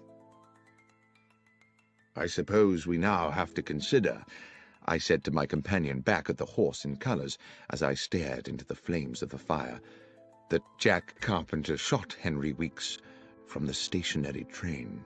"We must consider it, certainly." Yet I think it rather unlikely. How would Carpenter have known his intended target was going to be waiting there at the crossing? Then what is the significance of the stopping train? Has it any? I'm beginning to think it has, but I must confess to being currently unsure in what way. Well, let's eat and then sleep on it, I said. But at that moment, our cozy evening was horribly interrupted. A young woman, hair disheveled, came screaming into the bar. "Mr. Carpenter! Mr. Carpenter!" The elderly landlord came rushing in from the kitchen. "What is it, Sarah?" "It's Beth Miller. They've taken her in." "Who's taken her?" "The police. That Sergeant Berry's arrested her. Says he found a gun." "What's this?" cried Holmes. "Who is Beth Miller?" "Beth is my son Jack's betrothed," Carpenter said. "Their wedding is fixed for next month. Beth's a good and honest young woman and gentle as a lamb. I'll see that blasted policeman." Holmes barred his way and put a hand on his shoulder. "If I'm to help you, Mr. Carpenter," he said, staring hard into the man's wild eyes, "believe me when I say that it will not serve our purposes to be too precipitous. Dr. Watson and I will go straight to the police station and find out what's happening. I beg of you to do nothing before you hear from us." Having received Carpenter's assurances, we made our way out of Stovey to the police station, a thick-walled stone building halfway along to the next village. Once a brewery, it now had the grim air of a medieval lockup. It would not be exaggerating to say that my friend and I received a cool welcome from Sergeant Berry, whose domain this appeared to be. "Yes, sir. I do have a young woman in custody here, and I can confirm that she has been charged on suspicion of murder." "And can you tell me," said Holmes, "how she is supposed to have committed this crime?" "Well, obviously, sir, we don't know all the details yet, but with a bit of imagination, an intelligent person might construe that she had lured Mr. Weeks to Nightingale Lane on some, shall we say, enticing pretext, laying in wait for him and dispatched him with a bullet as he tethered his horse. And," said Holmes, "would this same intelligent person construe that Jack Carpenter had a part in this?" "Well, yes, sir, that person, assuming he was using his faculties, would conclude that quite obviously Jack Carpenter was an accessory before the fact, and therefore equally culpable." "Thank you, Sergeant," Holmes said, for simplifying what I, in my sluggishness of mind, had considered a mystifying problem. "Might it be possible for us to see the prisoner now?" "I'm sorry, sir, I couldn't permit that." "Or should it wait until I have received authority from my good friend Superintendent Wales at the Yard?" The policeman licked his lips, pretended to consult a piece of paper on his desk, and said, "Well, as you say you are a friend of the superintendent, sir, I'm sure 5 minutes wouldn't hurt." We were shown to a cavernous room where rusted iron remnants of the brewhouse remained bolted to the walls and ceiling. The large skylight had been set with bars, and there were no other windows. A pretty dark-haired girl of no more than 20 years sat at a wooden table. She reacted to us with suspicion as we were admitted, but no sooner had the constable left us alone with her, and no doubt largely in desperation, she confided in us readily. "Miss Miller, we have a limited amount of time," Holmes said to her, "and you must tell us everything you can about this business." "Yes, sir. I'll try. I think I may have done something foolish, sir." "Foolish?" "I think I were the first to find the body, sir, you see." "Well now," said Holmes, "I'd certainly not guessed that." "I planned to see my Jack onto the London train," she continued, "but we was held back at the farm delivering a calf, and I knew I was likely to miss him. The train usually stops by a dark hill crossing, so I thought if I cut along Nightingale Lane, I might be able to wave him off. But when I got there, the train was already disappearing across the bridge. Then, a stone's throw from the track, I saw a horse tied up to the fence, and something on the road beside it. When I got up close, I saw who it was. Henry Weeks, covered in blood, and next to him the gun." "And you picked up the gun?" I asked. "Yes, sir." "Why? Why did you not go directly to the police?" "Well, sir, because I recognized the gun. I meant to hide it somewhere. It was Jack's gun, you see. I failed to conceal my shock. Jack's gun? So you took the gun, Holmes said, because you thought Jack Carpenter might have killed Weeks? Yes, sir. That was my fear. Even though Jack was on the train? I didn't know how long Weeks had lain there, sir. It's a lonely place, and he might have been there for hours. So that didn't look good for Jack, departing as he did the very same evening. I wasn't sure of nothing, Mr. Holmes, except that Jack was likely to get the blame, everyone knowing about the venom between him and the Weeks family. And what, Holmes said, did you do with Jack's gun? Wrapped it in my shawl, slung it on my shoulder, and took it home to hide it. But I was unlucky. On the way I passed Sergeant Berry. I think he must afterwards have puzzled over my strange burden, for he came today to search the cottage, and that's when I was arrested. But Holmes, I said, if the murder weapon was beside the body, doesn't that at least establish Jack's innocence? Unfortunately not, Watson. The assumption we had made was that the murder occurred while Jack was on the train. If it happened well before that, I fear that either he or Miss Miller here remain the prima facie suspects. But I didn't kill Henry Weeks, sir. I swear to God. I don't believe you did, Miss Miller, but we have to convince the police of that.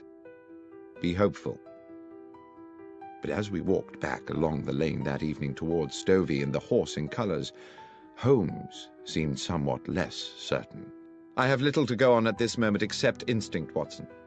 I do not feel that Jack Carpenter killed Henry Weeks, and I feel even more strongly that that young woman did not do it either. But feelings, I'm afraid, are not evidence. Let's hurry back to the inn and hope the bar is still available to us. Then we can make an assessment of these matters in comfort. The inn was closed to customers when we arrived, but Mr. Carpenter hastily provided us with a bottle of whiskey and some bread and cheese. The fire was still glowing bright, and I sat there for a good hour while my friend went away to ask some questions of our host. Eventually, he returned and reclaimed his seat beside the fire. Can we number the suspects in this case, Watson? Well, apart from Jack Carpenter and the girl Beth Miller, I said, dropping my voice, I suppose Jack's father, our landlord, is another possibility. Yes, and since we know he saw Jack off onto the train, either he or his son would have needed to commit the murder some time earlier. But how early? I've just spoken to him at length. He assures me, and I believe him, that there are plenty of people prepared to swear that both he and Jack were here all afternoon, and Beth spent the day at farm work. Even so, if the police go ahead and prosecute a case against one or all of them, there's a strong chance a jury might find them guilty, based purely on the assumption that they would at some time have had the opportunity. We are not out of the woods yet, Watson. I see what you mean. Our inquiries seem to have stalled, rather. I refilled our glasses from the whiskey bottle, and Holmes puffed at his pipe. Then suddenly he said, "The secret is on that train, Watson. I'm sure that's where it is. What time is it? 20 minutes to 11. Come along. We might just get there before it leaves." It was an old cart that transported us post-haste along the hold and muddy lanes of Stovey, so that we arrived at the station splattered and not a little shaken. We were, however, in good time to meet the 10:59.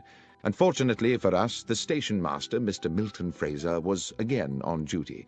Despite his obvious respect for my friend, however, he became instantly resistant on hearing Holmes's request. "No, sir. I'm afraid I most definitely cannot hold up the 10:59 London train. Mr. Fraser, this is no flippant request.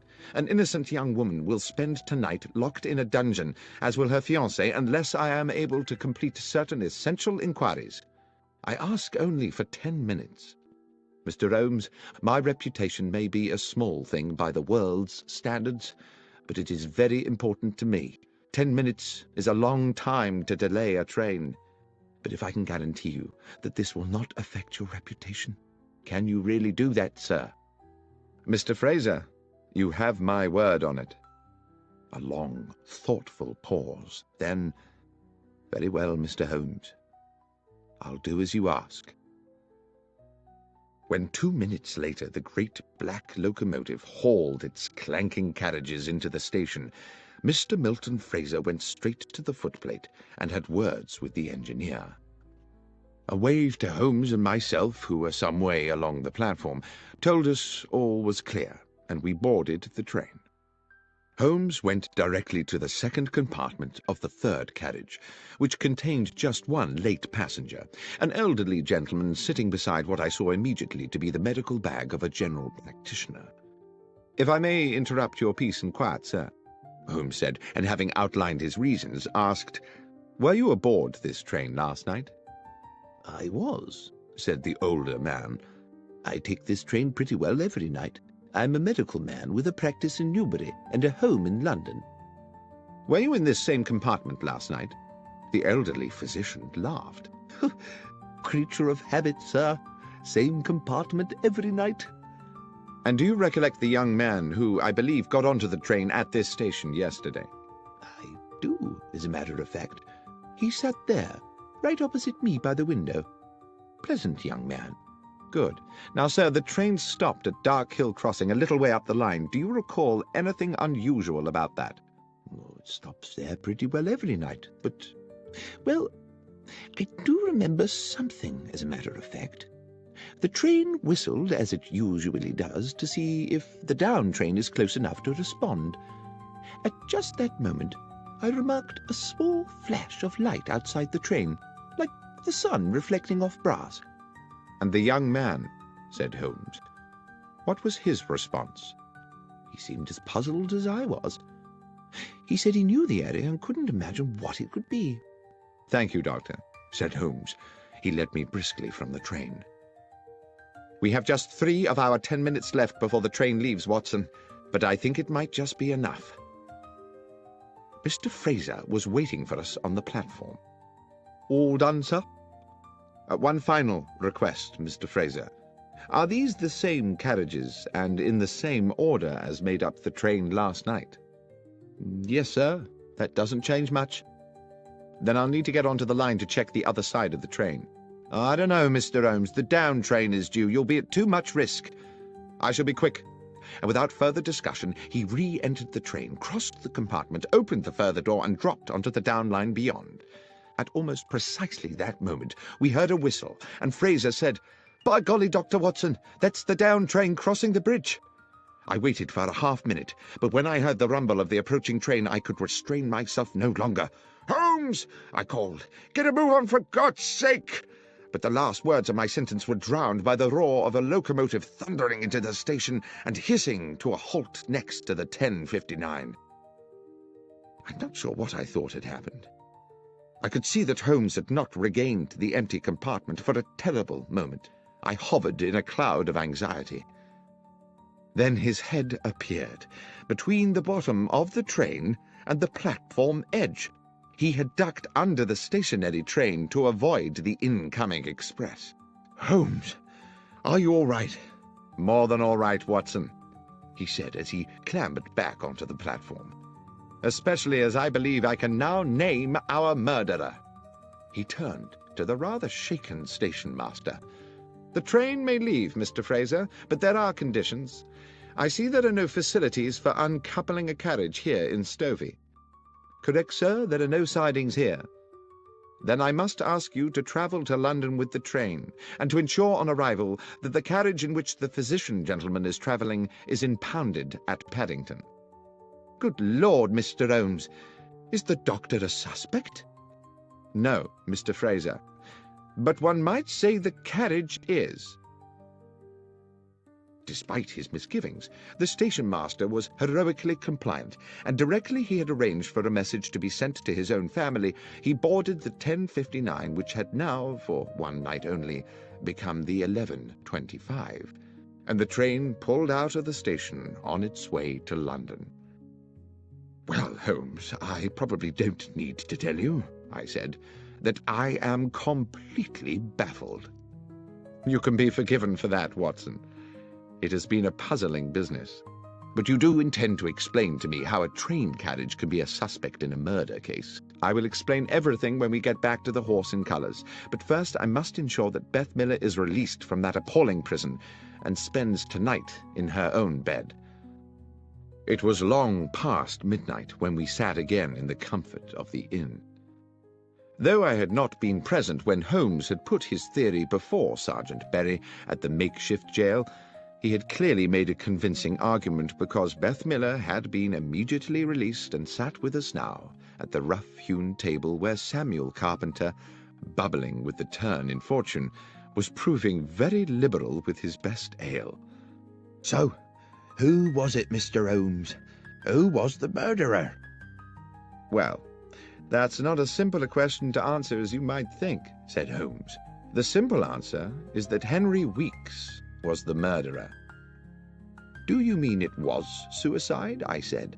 Well, Watson, whatever we call it, there is no doubt that when Henry Weeks fired the gun, it was to murder Jack Carpenter. Around the table, Mr. Carpenter, Beth Miller, and I, all wearing similar baffled expressions, sat staring at Holmes, waiting for him to elucidate. Henry Weeks, Holmes said, went to the spot with the intention of killing young Jack. He knew the train would stop there, and he meant to get a shot at his victim through the carriage window. Things seemed to be going well for him. Jack Carpenter was sitting on the stovey side of the train, so Weeks would have had a good view of him from the lane. Here is what I believe happened. Weeks took aim, but at the very moment he was about to squeeze the trigger, the train blew its whistle. My guess is that the horse reared up and kicked the butt of the gun, hence that wound on the beast's foreleg. The gun went off.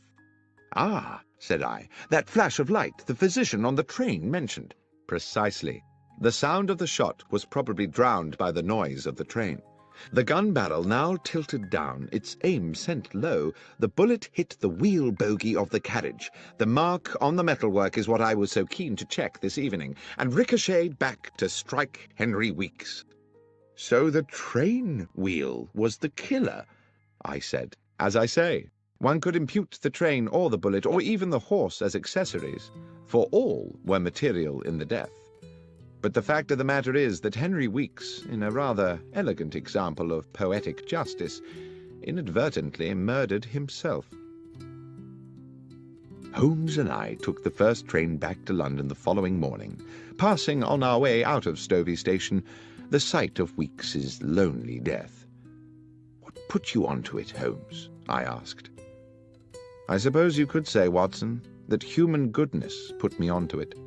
Not deduction, then. Samuel Carpenter, his son Jack, Beth Miller. Good people, Watson. We were, if my instinct about them was correct, distinctly short of homicidal candidates. Then you'll recollect the nature of Weeks's head wound. Clearly not suicide, as you noted yourself, because of the shallow nature of the wound. But was it a deep enough lesion to have been caused by a direct hit at close range? That set me wondering about whether the bullet might have rebounded. My examination of the train confirmed it. You're quite right about the wound. I dare say it didn't kill him outright. The poor man probably lay there for some while, bleeding to death in the cold. Well, said Holmes, perhaps that bleak hour may have given him time to reconsider the error of his ways.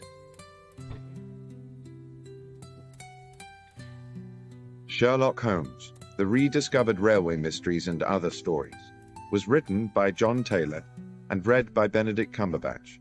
It was produced by Fiction Factory and is published by BBC Audiobooks.